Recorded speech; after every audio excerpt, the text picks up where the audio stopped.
guys, so I'm back today with a makeup tutorial, and this video is a little bit different than my other makeup tutorials because on one side of my face I'm going to be using the Anastasia Beverly Hills Subculture palette, and on the other side I'm going to be using all of the dupes I found of this palette. So let's get right into the video. So for this video I'm going to start off with my eyes first, just because there is a lot of fallout with the Subculture palette, so I thought this would make things a little bit easier.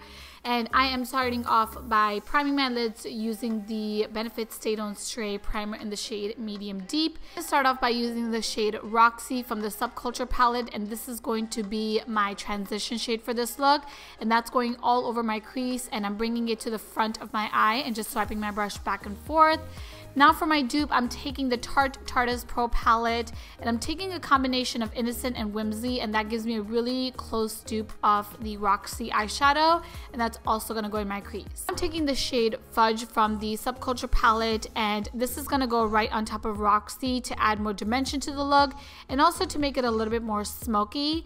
And the perfect dupe for Fudge is Edgy from the Tarte Pro palette, and that's also going to go right on top of the earlier eyeshadows that I added just a second ago. Now for my all over lid shade, I'm taking the shade Adorn from the Subculture palette, and this is such a beautiful shade. This is actually one of my favorite shades from the entire palette. It's like the most perfect antique gold shade ever. And the perfect dupe that I found is Legend from Makeup Geek, and this is their foiled pigment, and literally when you swatch it side by side you can't even tell the difference. They're that close. I decided to add a little pop of color to this look, so I'm taking the shade Cube from the Subculture palette, and that's going to go in the inner corner of my eyes. And the perfect dupe for Cube is from the Beige Cosmetics Blacklight Highlight palette in the shade On Point. Now I'm going to go ahead and take the Catrice Cosmetics Liquid Metal Eyeliner in Lilac is Back in Nearly Black, and that's going in my waterline. And it is time to go back to the eyeshadow palettes, starting off by using the shade Rowdy, and that's going to go as close to my lash line as possible. And I'm kind of smoking out that area because I want that beautiful like diffuse eyeliner look.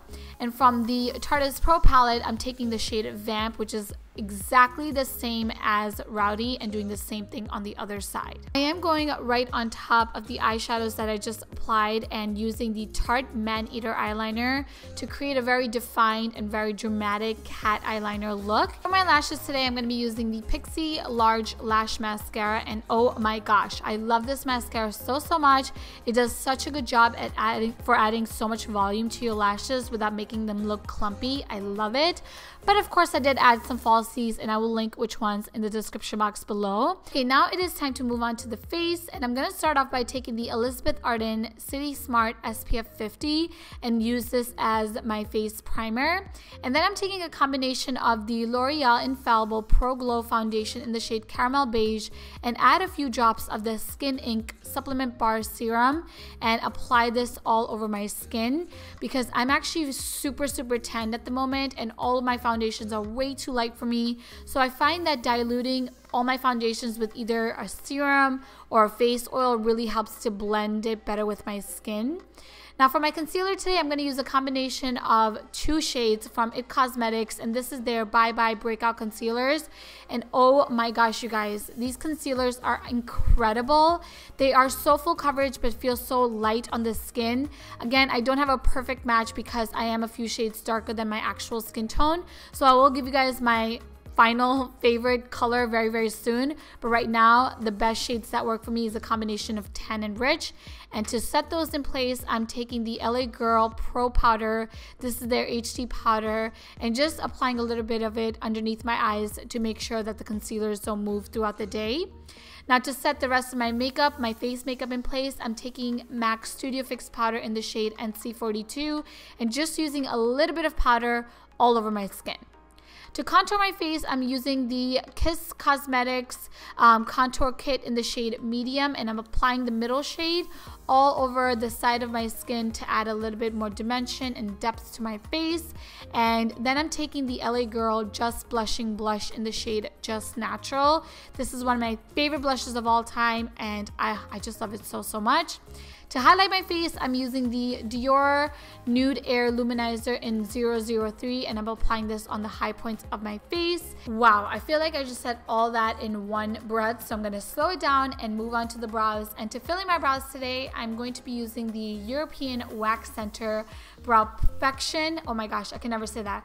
Brow Perfection pencil in the shade Taupe, and lightly fill in my brows. I mainly just like to fill in any sparse areas, and my problem with my brows is that they're too short, so I always like to extend them as well towards the very end to make them appear a little bit longer. And for my highlight today, unfortunately, just because the Subculture palette doesn't have a true highlight shade, I'm taking the DIOR Nude Air Luminizer that I used earlier on my face and applying this underneath my brows. To finish off the eyes, I'm taking the shade All Star from Subculture and applying this underneath my waterline.